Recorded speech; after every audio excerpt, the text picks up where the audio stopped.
Bonjour et bienvenue sur Objectif Mental, le podcast où l'on explore le coaching et la préparation mentale. Je suis Kevin et chaque semaine je partage des conseils pratiques, des interviews d'experts ainsi que des témoignages inspirants d'entrepreneurs, de sportifs et d'artistes. Mon objectif est de vous aider à débloquer votre potentiel pour performer en toute sérénité, que ce soit dans votre vie professionnelle ou extra-professionnelle. Je vous souhaite une excellente écoute. Bonjour Tristan, comment vas-tu ? Bonjour Kevin, très bien. Écoute, merci de m'accueillir dans ce podcast, je suis ravi. Merci à toi de me recevoir. Alors pour les auditeurs qui n'ont pas la chance de voir, on est dans ton atelier à Paris, où tu exerces comme artiste, entrepreneur, business angel et coach. Oui, exactement. Ouais, multitâche. Multicasquette, slasher comme on dit. D'ailleurs, on va comprendre comment tu arrives à concilier tout ça. Je suis ravi vraiment de pouvoir échanger avec toi sur ce podcast. Je trouve que tu as un parcours inspirant. On pourrait même dire que tu as eu plusieurs vies. Ouais, pas faux. Donc aujourd'hui, on va creuser ton parcours, voir les parallèles qu'il peut y avoir entre la vie professionnelle et les activités extra-pro, comme le sport ou l'art, en ce qui te concerne. On va parler de coaching et de mental, évidemment, puisque c'est l'objet de ce podcast. Ouais. Avant de se lancer dans ce programme, est-ce que tu peux commencer par te présenter ? J'ai donc Tristan Viscock, j'ai 53 ans, je suis papa de 2 enfants, Thomas qui a 25 ans et Diane 21 ans. J'ai bossé 20 ans dans la finance en ayant eu j'avais monté une structure de conseil à l'investissement en 2004 que j'ai revendu en 2013 pour des raisons de santé.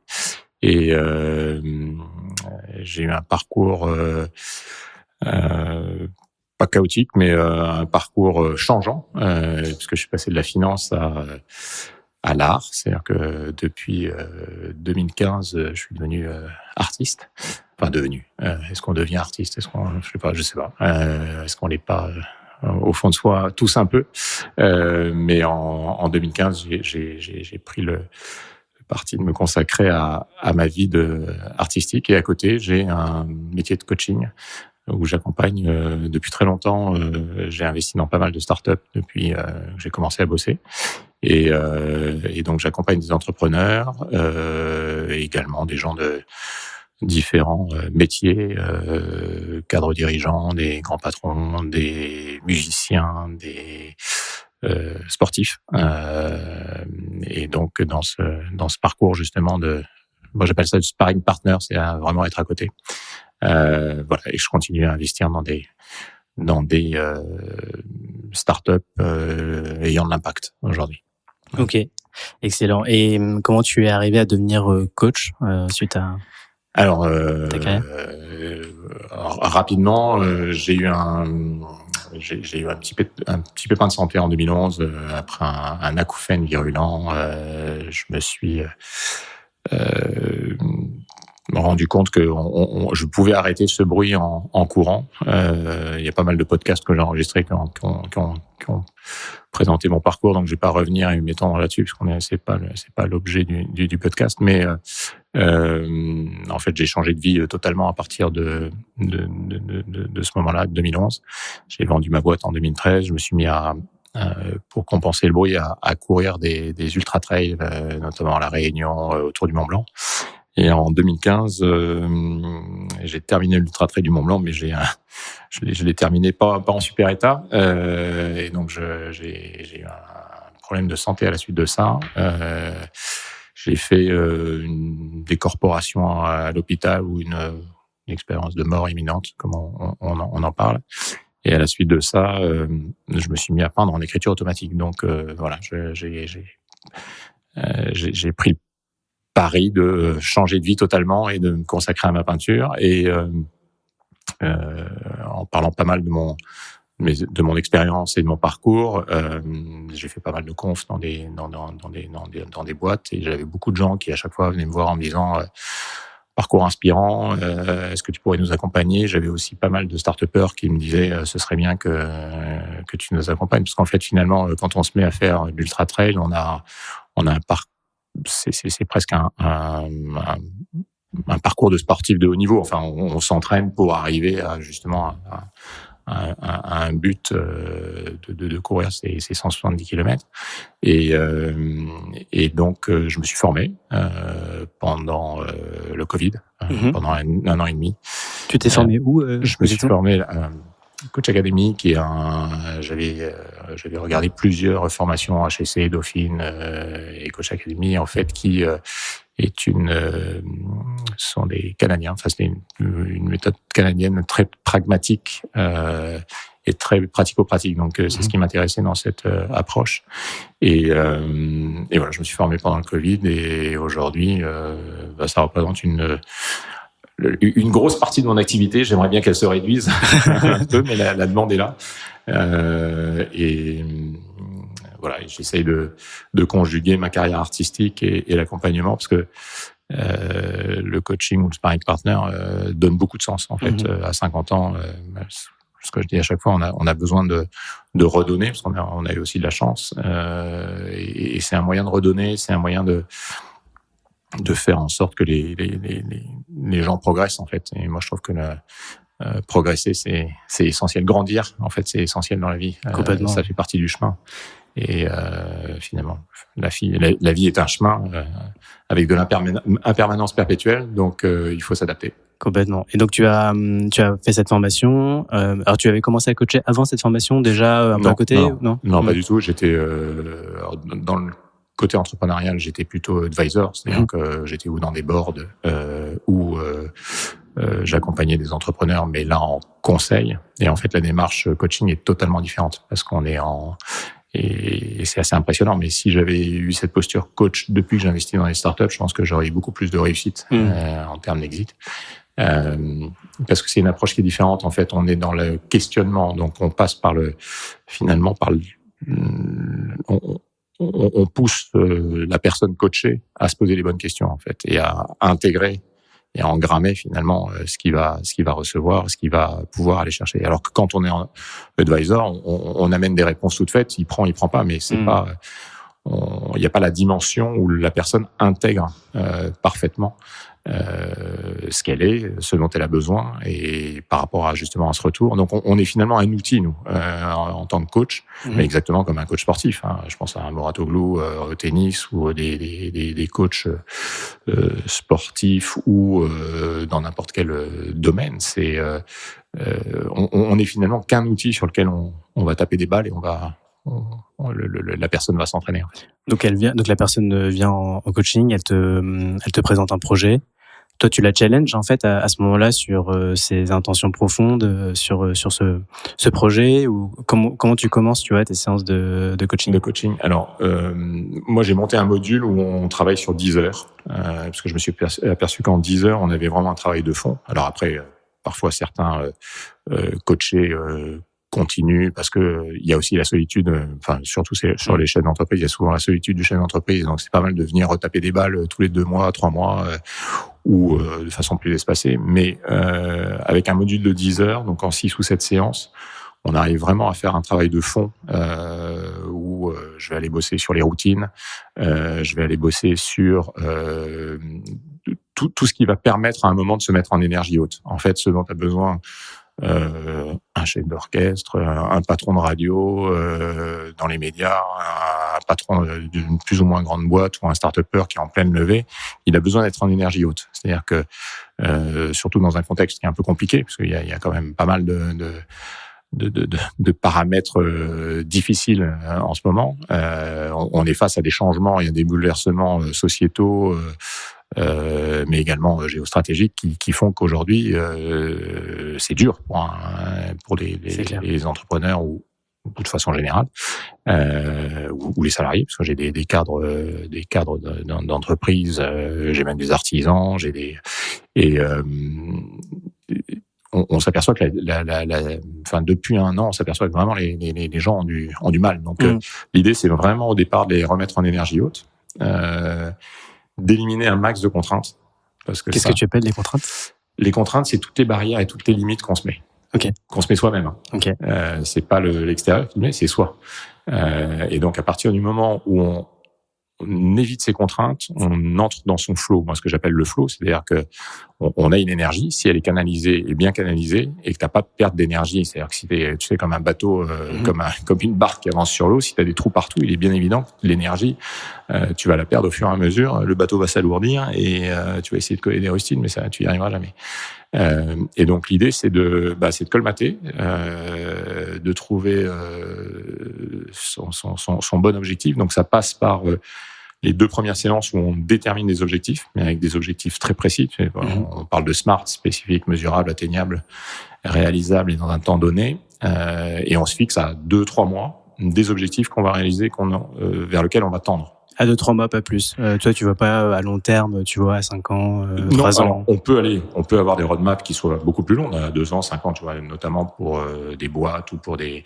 Mais l'idée, c'est que en 3 mois, la personne voit une progression. Je comprends. C'est-à-dire que par rapport aux objectifs qu'elle s'est fixés, quels qu'ils soient, la confiance en soi, le syndrome de l'imposteur, une levée de fonds qui est proche, ou se reconvertir, par exemple. Ou se reconvertir, exactement. J'ai des personnes qui sont en pleine reconversion également, ou trouver une vie qui corresponde mieux aux attentes de chacun.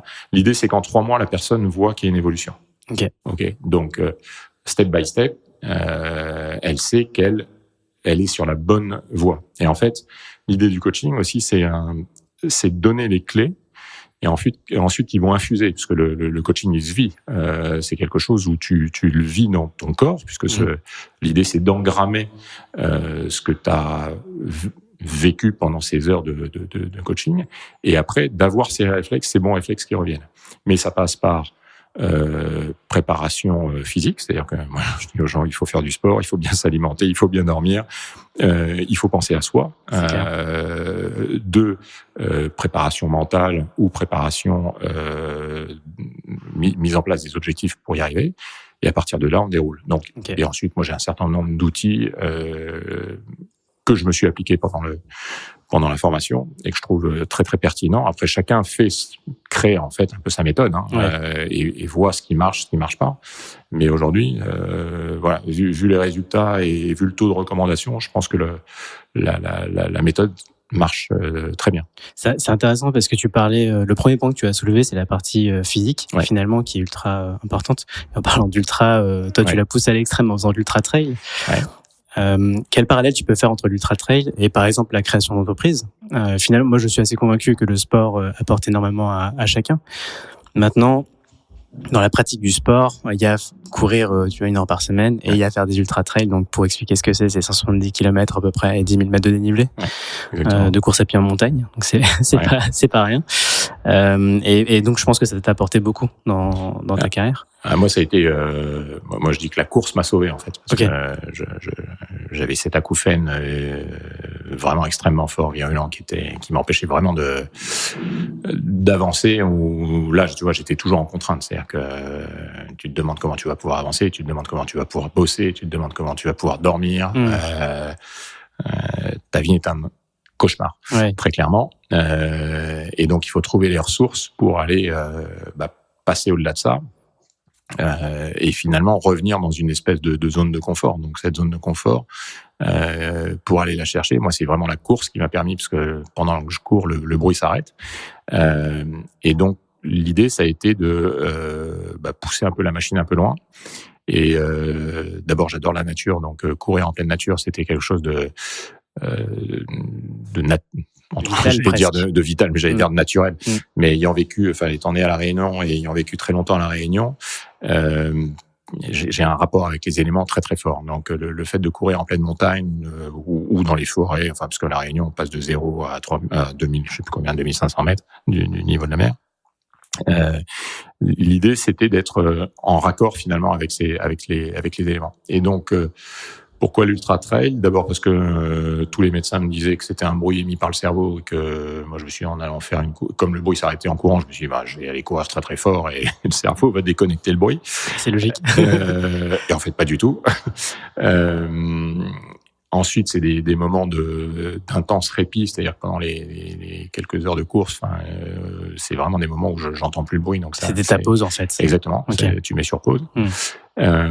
Et ensuite, parce que j'aime bien me lancer des défis. Et en fait, si on veut faire un rapport entre l'ultra ou n'importe quel, entre guillemets, sport de haut niveau et l'entrepreneuriat, je pense que tous les entrepreneurs sont des sportifs de haut niveau.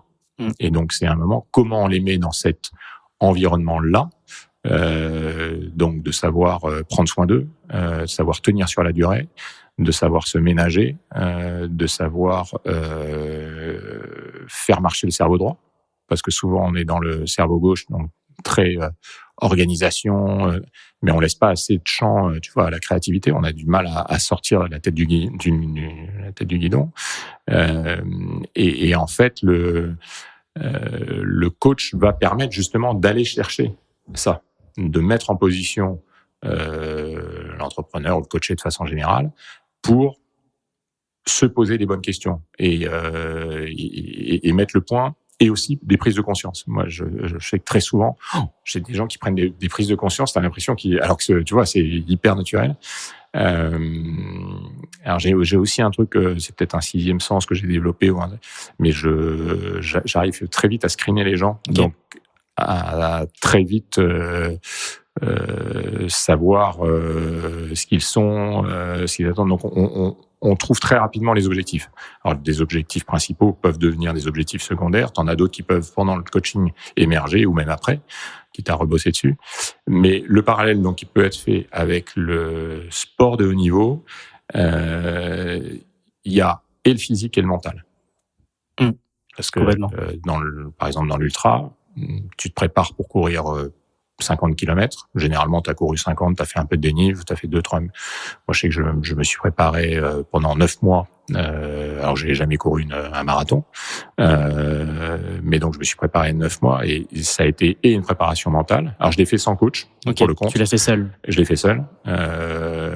Instinctivement ou parce que tu avais lu des choses Non, parce que instinctivement, ouais. À l'instinct, parce que j'y croyais aussi. Je pense que j'avais envie de le faire, et je pense que quand t'as l'intention, tout suit derrière. Mais tu vois, j'ai peut-être j'aurais peut-être dû prendre un coach. Je me serais peut-être pas retrouvé à l'hosto après l'UTMB en 2015 si j'avais géré peut-être mieux ma course ou. En fait, je pense que chaque parcours est unique et chacun doit le prendre comme il le. La diagonale des fous à La Réunion, ça s'est super bien passé. Le lendemain, je serais reparti en faire un, et l'UTMB, mes reins s'arrêtent. Où je fais une rhabdomyolyse et voilà, je me retrouve à l'hosto en urgence vitale. Après avoir fini la course, 4 jours après avoir fini la course. Donc après, le corps il réagit aussi. Mais... A posteriori, tu peux analyser la différence entre les deux ultras, parce que je pense pas que la diagonale des fous soit plus simple que l'UTMB. C'est en plus d'autres conditions. Donc, tu étais préparé physiquement de la même manière? Peut-être un peu moins sur l'UTMB, parce que une fois que tu as déjà passé le cap, tu te prépares peut-être moins sur la durée. Non, sincèrement, je pense que j'ai épuisé aussi mon corps. Je pense que pendant 2 ans, parce que ça a été 2013, 2014, 2015, j'avais commencé à m'entraîner début 2013. Je pense que je suis peut-être allé un peu trop loin aussi. Ouais. T'as fait ça en 2 ans. Okay. Ouais, j'ai couru 2 ultras et fait quelques courses pour avoir des points pour les courses, okay. Mais qui n'étaient pas des ultras, qui étaient des trails, mais pas des ultra trails. Okay. Mais donc ça passe par un bon entraînement, un suivi, et toujours encore une fois pour faire le parallèle avec les entrepreneurs. Ce qui compte, c'est de croire en soi, croire au projet, croire au sens qu'on veut donner aussi aux choses qu'on fait. Complètement. Et tu parlais de mentalisation, donc tu as visualisé sur ton premier ultra, tu visualisais la course, tu visualisais comment pour te préparer mentalement, justement, parce que c'est très très long comme oui. course. Alors, ouais. Oui, pardon, excuse-moi. Non, vas-y. Oui, alors je raconte toujours l'anecdote parce qu'elle est, pour moi, elle est révélatrice, et je l'applique pas mal en coaching. Je fais souvent placer les gens 2, 3, 4, 5 ans dans le futur, et je rétro-pédale. Et souvent, la roadmap est écrite. Tu vois, quand un entrepreneur dit, moi, je veux être à ce niveau-là dans 5 ans, je le fais mettre à ce moment-là, et je le fais revenir sous forme de, on est entre l'hypnose, enfin on est dans un état de conscience modifié, et de le faire revenir. Et ce qui est hallucinant, c'est que très souvent, les bonnes étapes sont là. Ok. Tu crées le chemin en fait dans l'autre sens, quoi. Exactement. Et spontanément, il va s'inscrire. Et moi, dans le cadre de l'ultra, je m'étais chaque fois que j'allais m'entraîner, je visualisais l'arrivée au stade de la Redoute, que je connais parce que je suis né là-bas. Je visualisais les gens qui seraient autour, donc mes enfants, mon frère avec sa femme, il y avait mon père, il y avait un copain avec qui on était en binôme pour faire et je raconte toujours l'image que j'avais en tête, c'est l'image que j'ai dans l'atelier là où on voit l'image de finish, c'est exactement celle que j'ai mentalisée pendant 9 mois. C'est marrant, ça. En fait, finalement, tu as peut-être créé ce moment-là en avance, quoi. En fait, tu t'autoprogrammes, en fait. Ouais, c'est ça. Moi, je suis persuadé que d'ailleurs, je suis formé en PNL. La PNL est un moyen d'autoprogrammation. Donc, c'est comment, à un moment, tu vas engrammer dans ton corps quelque chose qui va se passer. Et le coaching, c'est ça aussi. C'est finalement engrammer des choses qui vont se diffuser sur le très long terme et qui vont te permettre d'être et à la fois efficient, efficace, encore une fois en énergie haute. Et tout ça, ça permet vraiment d'être au max de tes capacités. Est-ce que tu penses que ça marche autant en entrepreneuriat que dans le sport ? Parce que tu vois, dans le sport, tu peux visualiser des gestes, des victoires, des choses comme ça. Est-ce qu'en entrepreneuriat, c'est aussi simple simple. C'est possible de le faire de la même manière. J'en suis persuadé. Taille d'une boîte, le sens que tu veux donner, l'identité, la raison d'être, ça tu peux l'imaginer. En termes de financier, tu veux faire une levée dans un an, tu visualises le montant, tu sais comment tu vas y aller. Tu trouves tu vois les bons relais pour y aller, les bonnes personnes. Enfin, tout est finalement une question de maillage. C'est-à-dire qu'à un moment, quels sont notre cerveau, c'est des connexions neuronales. Donc, comment tu fais pour connecter tout ça pour arriver à atteindre l'objectif? Et donc, en coaching, les premiers éléments, c'est d'abord de connaître l'écosystème global du coaché, mais surtout, qu'est-ce qu'il veut? À quoi il veut, tu vois, qu'est-ce qu'il veut faire au fond de lui, à quoi il veut arriver. Et tu as parfois des objectifs qui sont très perso et des objectifs très professionnels. Et c'est ce que j'ai aimé dans cette méthode canadienne, c'est qu'on prend, c'est une méthode très humaniste où on prend la personne dans sa globalité. C'est-à-dire qu'on va pas coacher que sur du pro ou que sur du perso. Là, c'est une entité globale. Et appliqué justement à des gens, je dirais, qui sont entrepreneurs ou des artistes ou des sportifs, c'est global en fait.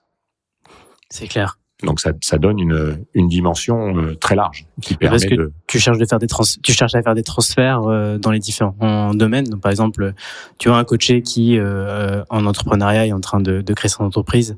Tu vois que dans le sport, il arrive à atteindre certains objectifs. Est-ce que tu essaies de faire des transferts dans ces différents domaines ? Toujours. Des parallèles. À chaque fois, j'essaye de voir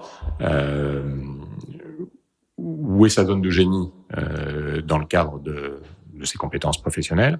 Est-ce qu'il a des zones de génie à côté ? Mais ça peut être le sport, ça peut être... J'ai un coaché, je me souviens d'un coaché, un polytechnicien, et il était bloqué sur certains trucs, et il n'arrêtait pas de me dire, moi, ce que j'adorais quand j'étais à Polytechnique, c'était faire de l'impro au théâtre. Et je dis, mais just do it. C'est clair. Vas-y, fais-le. Enfin, inscris-toi à un cours d'impro. Le retour que j'ai eu, ça a révolutionné ma vie. Ok, ça l'a débloqué dans d'autres... Sur d'autres... Surtout, quoi. Donc, tu vois, tu peux aller à un moment jouer sur certains aspects perso qui vont débloquer, et vice-versa. Enfin, tu peux jouer sur le pro, ça va te débloquer des trucs au niveau perso. Donc, excellent. On est quand même une entité globale, hein. C'est clair. Ouais, bien sûr. On n'est pas des bouts de sections. Tout ça est très global, donc il faut agir sur l'ensemble. C'est marrant parce que ce matin, je voyais un ostéo qui a justement une pratique au niveau du mental, qui bosse avec les équipes de golf. On discutait de ça, et en fait, lui, il part du principe qu'en débloquant, notamment au niveau crânien, on joue sur toute la chaîne osseuse, musculaire. Je pense qu'en coaching, c'est exactement la même chose. Si tu bosses à certains endroits et que tu arrives à aligner, je pense qu'on débloque énormément de choses. Les plafonds de verre, par exemple. Moi, je vois le syndrome de l'imposteur qui est très présent chez les femmes plus que d'autres. Alors, est-ce que c'est lié à notre éducation? Mais on arrive à faire sauter des plafonds énormes. Alors peut-être que les femmes en sont plus conscientes. Peut-être que certains hommes le savent pas. Exactement. Et j'allais spécifier ça. Exactement. Je pense qu'il y a une prise de conscience aussi. Et il m'est arrivé d'avoir des hommes avec des syndromes de l'imposteur très très forts, dont ils n'avaient pas conscience. À partir du moment où tu vas travailler, moi je fais faire un test où il y a une vingtaine de questions, où on passe en revue justement ces différents phénomènes de syndrome de l'imposteur. Si tu arrives à déconstruire le phénomène de l'imposteur, tu fais lever des verrous qui sont dingues. Et ça marche. C'est pas de la poudre de perlimpinpin. C'est-à-dire que tu prends conscience de choses qui sont viscéralement ancrées. Les croyances limitantes, les plafonds de verre, toutes les limites, toutes les barrières qu'on se met à un moment, tu peux travailler dessus. Ça, c'est clair, les croyances limitantes, j'en vois, déjà pour moi, j'en vois déjà, tu vois, mais autour de moi aussi, j'entends beaucoup de croyances comme ça, je suis pas fait pour ça, j'ai pas les capacités physiques, intellectuelles, etc. pour le faire. C'est dingue. Et tu penses qu'en faisant lever ces verrous, ça ne revient plus après? Il y a un travail constant à faire? Il y a un travail au départ de déverrouillage et ensuite d'entretien. Ouais. C'est-à-dire que si tu t'es prouvé une fois que tu pouvais le faire, bien évidemment que ça va être beaucoup plus facile. C'est exactement la même chose qu'en sport. En sport, tu dois bosser sur tes appuis, sur tes forces, sur tes qualités, encore une fois, sur tes zones de génie. Tu dois pas toujours aller voir le verre à moitié vide en mettant le doigt sur ce qui fonctionne pas et compagnie. Il faut t'appuyer sur ce qui marche. Je regardais hier, il y avait une émission sur Kevin Mayer. Je la regarde. Je sais pas si tu as vu, hyper intéressante. Ou sur le décathlon, t'as 10, tu dois être bon dans 10 activités sportives. C'est fou. Ce qui est dingue. Techniquement, c'est fou. C'est fou. Si à un moment, tu prends pas conscience des qualités que tu as dans chacun des sports, jamais tu arrives à faire un décathlon. Enfin, c'est une évidence. C'est clair. Et donc, l'idée après, c'est de développer ça, mais en ayant conscience de ces qualités-là. Alors oui, il a tout un staff, il a son coach, il a sa femme kiné qui l'entraîne et compagnie. Mais je trouvais que l'émission était très intéressante parce qu'elle montrait vraiment le mental d'un sportif pour arriver à ce niveau d'exigence qui est extrêmement fort. Alors, même chose, niveau d'exigence, moi je bosse beaucoup dessus parce que quand on a un niveau d'exigence trop par rapport à des objectifs qu'on se fixe, ça peut entraîner beaucoup de frustration. Okay. Même chose pour un sportif. La pression qu'on se met. De la pression, de la frustration. Si tu n'arrives jamais à ton objectif, t'envoies des messages très négatifs au cerveau, alors que le cerveau, il a besoin de sucre, il a besoin de dopamine, de sérotonine, enfin tout ce que tu veux en ligne, mais pas les produits, je vois. pas les produits interdits, mais ce que secrète le corps de façon naturelle, l'endorphine, tout ce qui à un moment permet justement d'améliorer tout ce qui est cognitif. Je pense que tu as un vrai intérêt à le faire. Et tout ça, ça vient de ton niveau d'exigence. C'est-à-dire que si ton niveau d'exigence n'est pas juste, tu crées de la frustration tout le temps. Alors que si tu as un niveau d'exigence juste et que tu le dépasses, systématiquement, c'est un message positif que tu envoies au cerveau.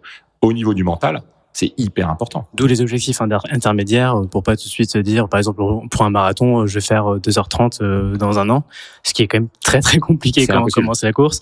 Et là, tu envoies ton cerveau comme quoi tu es incapable, etc. Alors, exactement. C'est juste que l'objectif qui est complètement... qui est hors de propos, en fait. Ouais. Et tu crées de la frustration. Exactement. Okay. Et c'est aussi bien se connaître. Et le but du coaching ou de tout ce qu'on appelle en développement personnel, c'est aussi savoir ce qu'on vaut. C'est savoir quelles sont ses limites, savoir où est-ce qu'on peut les dépasser de façon...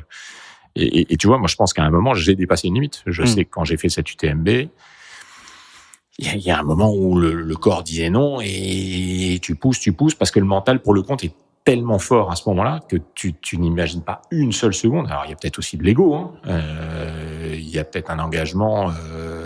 Et donc, bien se connaître, c'est aussi savoir renoncer et dire non. À ce moment-là, l'UTMB, ton mental te disait tu peux encore continuer. Ah bah je dis à un moment je suis au 150e kilomètre, vraiment je suis en limite rouge. Je vois les drues là, le tableau que tu as juste derrière toi. Je vois les drues et la mer de glace.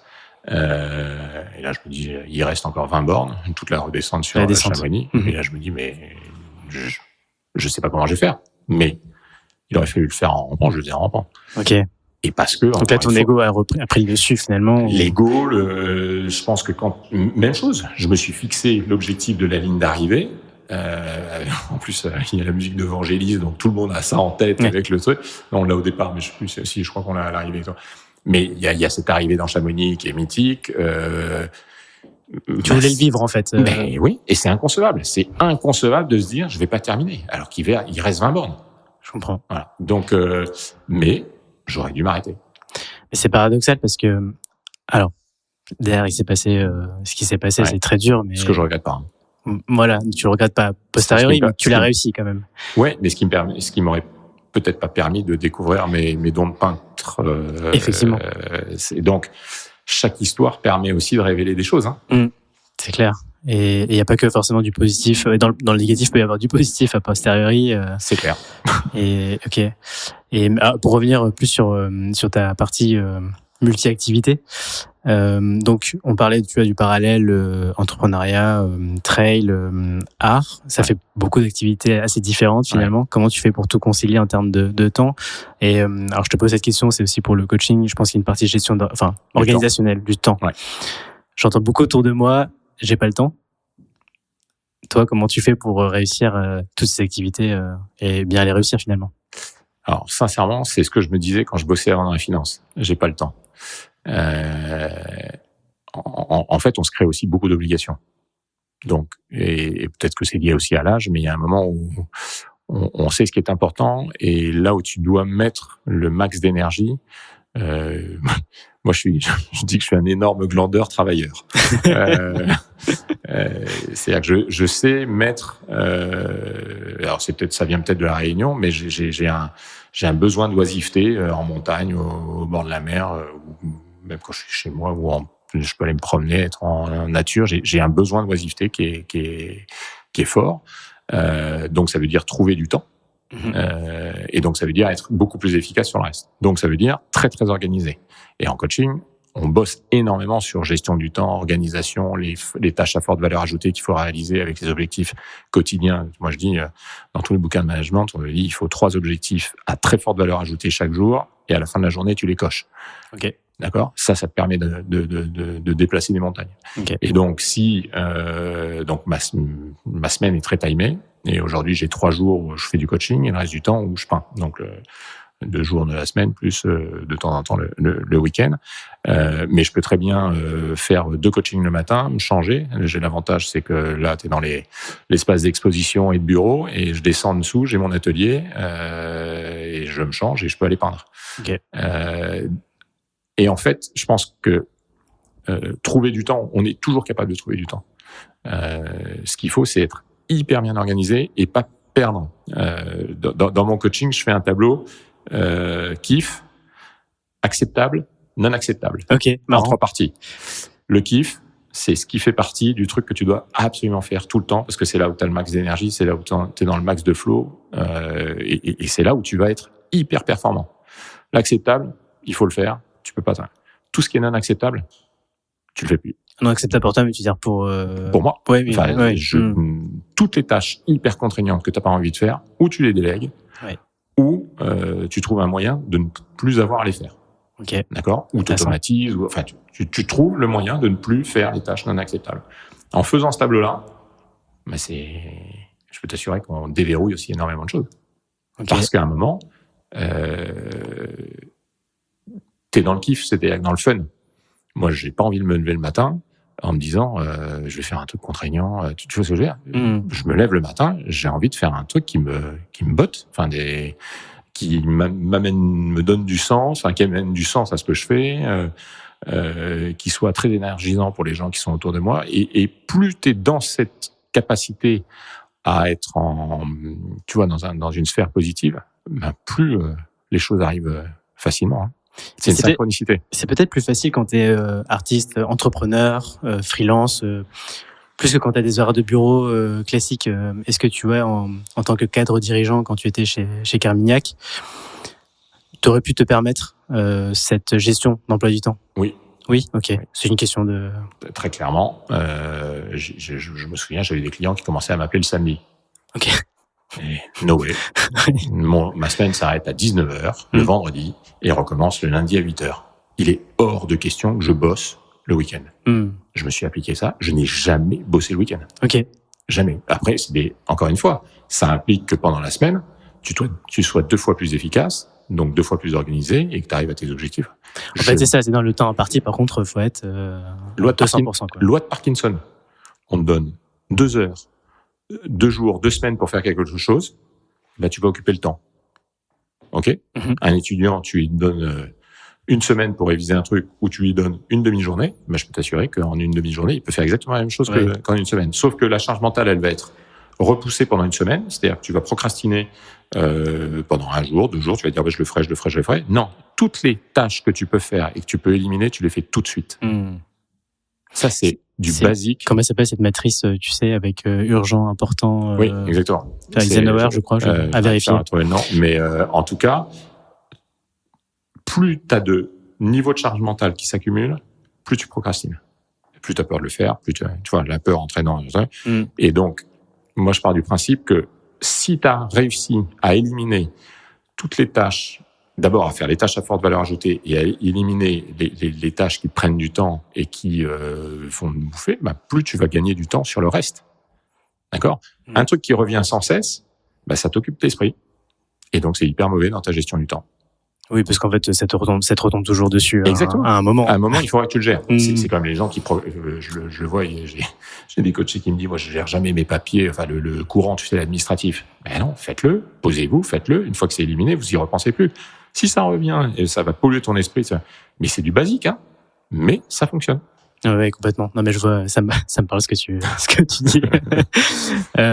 Ok. Et alors, je reviens sur un point que dont tu as parlé assez tôt dans le podcast, mais c'était le cerveau droit, la partie plus intuition, c'est ça? Créativité, intuition. Alors aujourd'hui, les études au niveau du cerveau montrent pas qu'on a un cerveau gauche et un cerveau droit. C'est comme le coup qui dit ce qui est communément admis en disant on n'utilise que 10% du cerveau, c'est faux.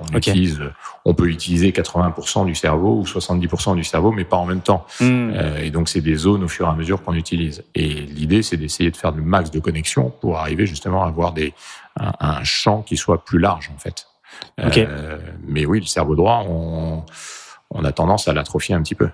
Ok. Et sur cette partie créativité, tu vois, on a souvent cette petite voix où on sent des choses, ce qu'on appelle l'intuition en fait. C'est peut-être là où je devrais aller, c'est peut-être ça que je devrais faire. Et finalement, on le fait pas, souvent par raison. En tout cas, où on réfléchit, ce qu'on dit, réfléchir trop, quoi. Est-ce que tu as été coaché sur ce point? Est-ce qu'il y a des outils, tu vois, pour se faire confiance, en fait, et se dire, allez, je suis cette petite voix, quoi? Eh ben, au départ, c'est se connaître. Bien se connaître, c'est justement moi, je pense que ça passe par le développement personnel, ça passe par le coaching. Moi, tu vois, je regrette vraiment, on en parlait tout à l'heure en intro, juste avant d'enregistrer le podcast. Moi, je regrette vraiment de ne pas avoir fait un coaching à 30 ans. Parce que j'aurais gagné un temps fou sur mes propres connaissances. Alors, après, tu peux en faire à plusieurs étapes, mais à l'époque, c'était pas quelque chose qui était dans l'air du temps. Aujourd'hui, il y a beaucoup d'entrepreneurs qui, on le voit avec un de tes confrères podcasteurs, Mathieu Stéphanie, qui, tu vois, interviewe beaucoup d'entrepreneurs sur Génération Do It Yourself et qui prouve que aujourd'hui, c'est rentré dans les mœurs de s'entraîner, d'avoir un sparring partner qui va t'accompagner.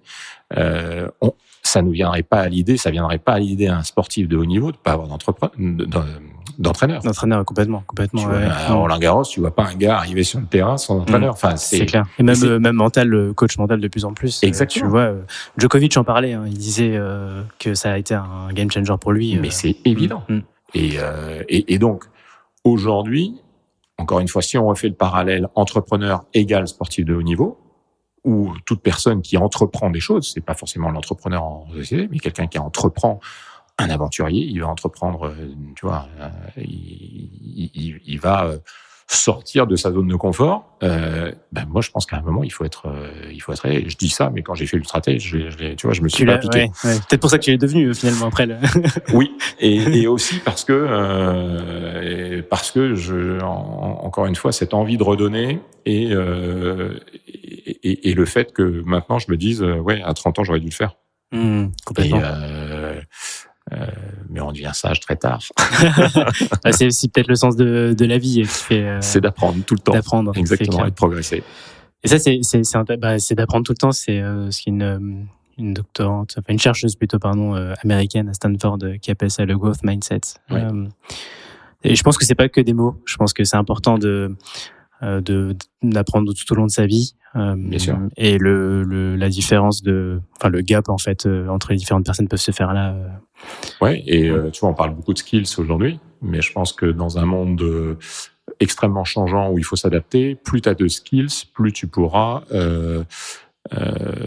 être performant en fait. Mais performance c'est pas dans le tu vois, la croissance à tout prix. La performance, c'est aussi son épanouissement personnel, c'est son alignement, c'est être bien ancré et savoir on parlait de confiance et de faire confiance à son intuition, puisque c'était le sens de ta question. Plus on se connaît, plus on se fait confiance, plus on fait confiance à son intuition. Et donc, quand ta petite voix est là, qu'elle te dit tu devrais pas y aller là, quand tu te connais bien, tu y vas pas. Ou même chose, quand tu as une forte intuition, que ça soit sur une rencontre amoureuse, que ça soit sur une rencontre, tu vois, tu peux avoir des coups de foudre professionnels ou ou dans une activité que tu vas lancer ou sur.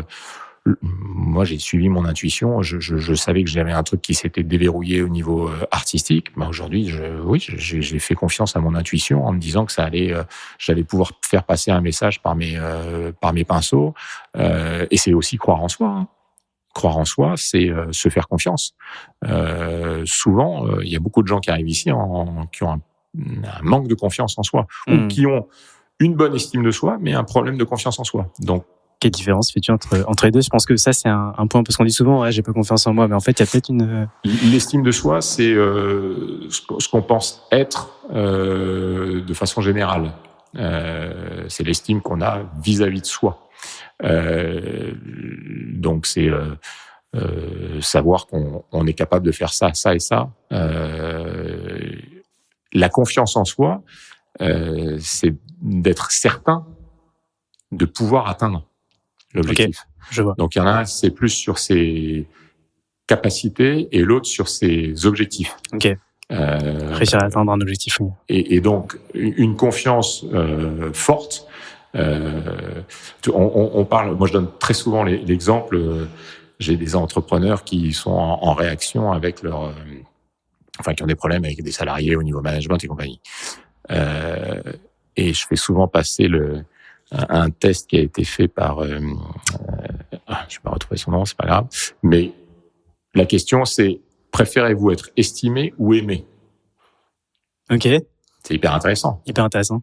Un chef d'entreprise, il n'a pas à être aimé par ses salariés. Un chef d'entreprise qui dit, moi, il a rompu toute confiance, je peux plus. Mais c'est parce qu'il a besoin d'être aimé. Non, un chef d'entreprise, il n'a pas besoin d'être aimé, il a besoin d'être estimé. C'est ce qui fait le mauvais management un peu, parce que tu vois, il y a Christophe André, pardon, c'est un test de Christophe André. Je vais le retrouver. On mettra en description, mais c'est vrai que tu vois, il y a de jeunes managers dans des startups. Je te dis ça parce que je suis passé par là. Il y a souvent des moments où tu essayes d'être sympa et de pas trop froisser ton équipe. Ouais. Alors que c'est pas la bonne décision. Il faut être sharp. Mais il y a des moments, il faut savoir prendre un bon capitaine. À des moments, il doit prendre un bon capitaine de vaisseau, il doit prendre des décisions fortes. Il doit trancher, il doit mettre les limites. Mais comme des parents avec des enfants, si t'es trop cool tout le temps, ça fonctionne pas. Donc il y a un moment où il faut savoir mettre des limites. Ne pas toujours être dans la confrontation, parce qu'à un moment l'enfant il dit tu vois, il accepte plus, c'est-à-dire que il va outrepasser tout le temps, mais savoir être juste à des moments. En fait, c'est une question de justesse. Ce que j'ai appris après 53 ans de vie, c'est que finalement, la vie, c'est un équilibre et c'est de trouver ça juste. Tu vois, tout ce qui est juste, on parlait d'exigence tout à l'heure. Si tu trouves ta juste exigence, t'arriveras à avancer. Si tu arrives à avoir un équilibre cerveau droit, cerveau gauche, ben ça fonctionne très bien. Tout ce qui à un moment va créer du déséquilibre, à mon avis, et te met pas sur le bon chemin. Oui, parce qu'à l'inverse, être un dirigeant tyrannique n'amène à rien non plus. C'est être assertif quelque part, mais ça, c'est pas facile. L'assertivité, c'est essentiel. Ouais. C'est savoir où sont les limites de chacun. Moi, il y a deux choses dans le coaching dont on parle beaucoup, c'est l'assertivité et la CNV. Notamment un bouquin de Rosenberg qui s'appelle Les mots sont des fenêtres. Pour moi, ça a été une vraie révolution en fait. J'ai compris ce que la CNV pouvait permettre de faire avancer le dialogue, que ça soit en médiation, que ça soit dans des relations avec des gens de façon générale. Donc c'est assertivité, CNV, c'est des principes fondamentaux. Excellent. Bah, je vais noter ce livre, ça m'intéresse. Je l'envoie systématiquement au coaching. Ok, je prends note. Il y a quelques bibles comme ça. Ok. Dans le coaching, je pense que tu en as parlé sur la confiance en soi, se connaître, etc., sur la gestion de la peur. Ça va être plus personnel, mais tu as pris toi plusieurs décisions fortes dans ta vie, à plusieurs étapes de ta carrière. Je reviens un peu plus loin sur le moment où tu es dirigeant en gestion de fortune chez Carmignac. Tu es jeune père de famille. Oui. Très bon poste, bon revenu, j'imagine, bonne position. Oui. Tu décides de créer ta structure. Oui. Je te dis ça parce que je suis un âge où autour de moi, c'est un peu cette étape-là. Est-ce que tu as peur à ce moment-là? Est-ce que tu as des doutes? Parce que c'est pas facile de faire ce saut dans le vide, de quitter C'était un vrai saut dans le vide. Parce que j'étais actionnaire de la boîte, parce que très bon salaire, parce que job hyper intéressant. Si je te dis que j'ai sauté le pas parce que je voulais plus signer mes feuilles pour demander mes vacances. Voilà, ça, on bosse beaucoup en coaching sur les valeurs, sur les croyances et les valeurs, et notamment sur les valeurs. Et ma valeur principale, c'est la liberté. Et simplement avoir à demander à lever le doigt pour c'est fou, mais l'aspect financier n'avait plus de. Ça comptait plus. Ça comptait plus. Ok. C'était être chez moi, gérer mon temps, et finalement l'indépendance. Enfin, tu vois, c'est quelque chose que tu as en toi, et c'est aussi se connaître que de savoir qu'on en a besoin. Mais chacun son moteur, chacun ses valeurs, Mais moi, c'est hyper important. Okay. Et donc, ce saut dans le vide. Oui, il a été compliqué au début pour deux raisons. D'abord parce que j'avais un patron qui était charismatique et qui nous a beaucoup appris, Édouard Carmignac. Et deux, parce que justement, ce dont on parlait tout à l'heure, c'est que tu te retrouves seul quand tu passes du salarié, même d'une boîte qui était en pleine explosion à ce moment-là, explosion dans le bon sens, qui était en train de croître. Tu te retrouves seul et c'est pas évident. Donc voilà, c'est cet aspect-là qui est un peu compliqué. C'est sûr que la solitude de l'entrepreneur, tu as beau avoir un associé, une famille, des amis, au final t'es seul dans ta tête toujours seul, à essayer de t'en sortir comme tu peux finalement. Ouais. Donc c'est bien d'avoir un sparring partner. 7. Exactement. Donc, contrairement au salarié, je disais tout à l'heure, le vendredi 19h et le lundi 8h, quand tu es salarié, quand tu es indépendant ou entrepreneur, tu y penses tout le temps. Mais c'est pas désagréable. Mais là, c'est pour ça que la partie mentale est ultra importante là-dedans. Et je pense que dans le trail, finalement, c'est ce que tu as vécu aussi au 150e, tu étais seul, quoi. Donc, oui. Peut-être que tu vois, la réunion, la direct, je l'avais fait en binôme. Peut-être que parce qu'on parle d'ange gardien, on se protège l'un et l'autre. Peut-être que j'aurais arrêté mais peut-être pas non plus. Je pense que l'ego a parlé aussi pas mal. C'est possible. Mais l'ego, il faut en avoir. Oui. quelqu'un sans ego, à mon avis, c'est pas une bonne chose. Il faut pas tomber dans le narcissisme, mais l'ego, c'est un moteur. Après, c'est un ego qui soit juste. On le disait tout à l'heure, un juste équilibre. Dans l'ego, ça permet aussi d'avancer, de faire des choses. Et il faut savoir où est la limite, en fait. C'est bien que tu dises ça, parce que dans l'écosystème startup, j'entendais beaucoup, faut mettre son ego de côté, j'entendais beaucoup ça, ces dernières années. Oui, mais mettre son ego de côté, c'est, il faut quand même aller au front, enfin, tu vois, quand t'es obligé de prendre des paris, t'es obligé, dans un environnement qui est compliqué, il faut quand même, essayer de trouver le bon chemin, y voir clair, prendre mettre en place des actions radicales parfois, ou faire des pivots. T'as des boîtes, des startups qui, les dirigeants sont géniaux, mais le modèle est pas bon. Et ils arrivent à faire des pivots et à très bien fonctionner. J'ai une boîte comme ça, Panoply, ils étaient partis sur une activité, ils ont totalement pivoté. Aujourd'hui, c'est une success story. Donc, et là aussi, il faut se faire confiance. C'est croire dans ce qu'on va mettre en place, et souvent on y arrive. Carrément. Je vois que le temps file. On pourrait parler. Ça va vite. On pourrait parler des heures, Tristan. Je vais te poser encore 2 questions pour terminer tranquillement l'épisode. Est-ce qu'il y a une personne qui t'inspire particulièrement, que tu connais personnellement ou pas? Une personne qui m'inspire, j'en ai plusieurs. Surtout que t'es artiste, ça doit pas être facile, ça. Ouais, alors justement, une personne qui m'inspire tous les jours dans mon art, c'est Van Gogh. Ok. Parcours compliqué, mais qui est allé au bout de ses rêves. Et dans l'entrepreneuriat. Autodidacte. Comment? Autodidacte, comme toi. Autodidacte. Comme Gauguin, qui a été aussi Gauguin, c'est marrant parce qu'on est né le 7 juin et tous les deux, et il a bossé dans la finance avant d'aller. Et mais voilà, c'est un maître absolu.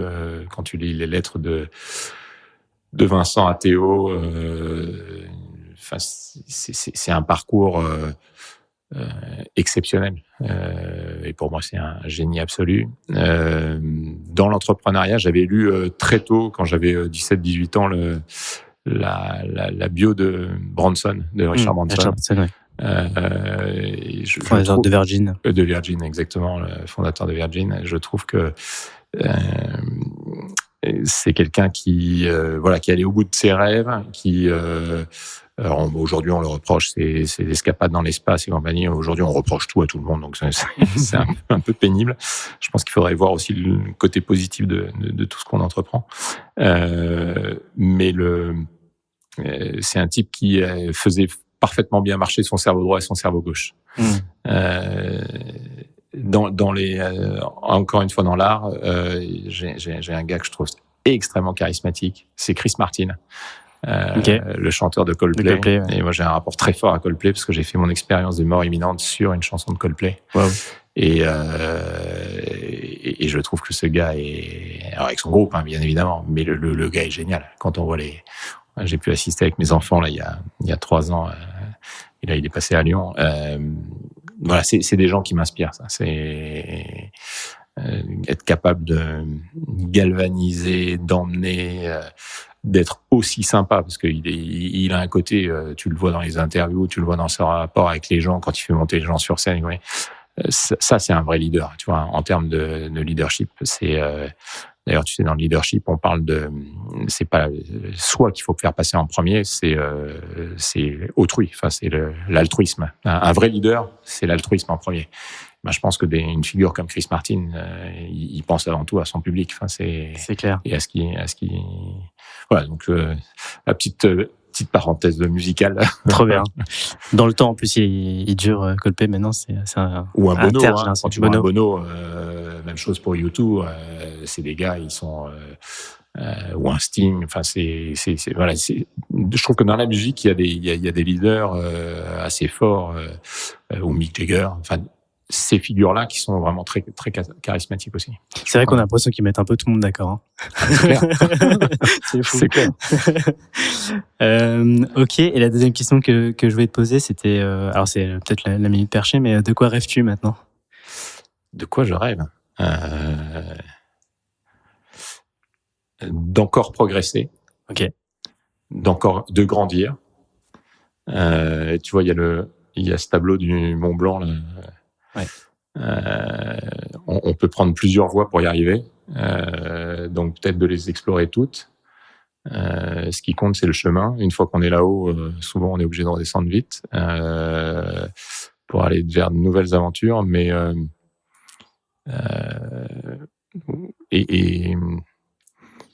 j'ai vraiment l'impression d'avoir trouvé une forme d'alignement entre mes activités, le sens que je donne aux choses que je fais et faire le bien autour de moi, en fait. Je pense que ce qui compte le plus aujourd'hui, c'est d'essayer de faire le bien autour de moi, de faire en sorte que ça soit dans le coaching, que les gens, tu vois, trouvent le meilleur en eux pour justement progresser. Non, on est dans un monde où, malheureusement, je pense que on a des forces négatives, voire des forces du mal aujourd'hui qui sont, il faut le dire, qui sont assez fortes. Le climat est pas facile. Hein. Non, et je pense que si on est chacun un peu un éclaireur, on peut faire changer le monde. Et ça, c'est quelque chose qui me tient à cœur, que ça soit par le coaching, par la peinture. Moi, j'essaie d'amener mes toiles dans des entreprises, tu vois, pour que les gens rêvent. Voilà. Donc, mon rêve, c'est continuer à grandir, en fait. Mais c'est vrai là, les auditeurs peuvent pas voir, mais on a des toiles donc du Mont Blanc, des drues. La nature compte beaucoup pour toi.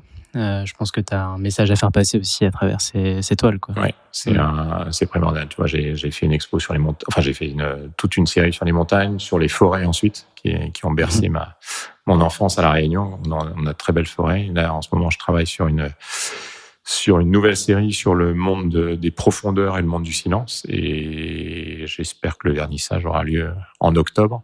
Il va falloir que je bosse. Mais oui, je pense que l'humilité qu'on a quand on est face à la nature nous rappelle qu'on n'est finalement pas grand-chose et que on doit du respect à ce qui nous entoure, en fait, de façon générale. Complètement. Je pense qu'on va pouvoir s'arrêter là-dessus. Si on veut voir tes œuvres, alors il y a le site que j'étais allé voir, moi. Exactement, biscope.com. Et sinon, 62 avenue de la Grande Armée. Dans ta galerie.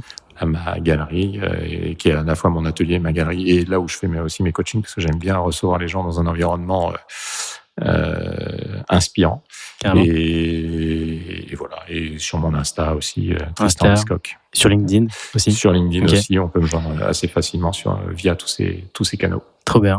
Merci encore, Tristan, pour cet échange. Merci, Kevin. C'était vraiment agréable. Un vrai plaisir. Et, sur les thèmes et bonne chance pour le podcast et longue vie au podcast. Merci beaucoup. Et bravo.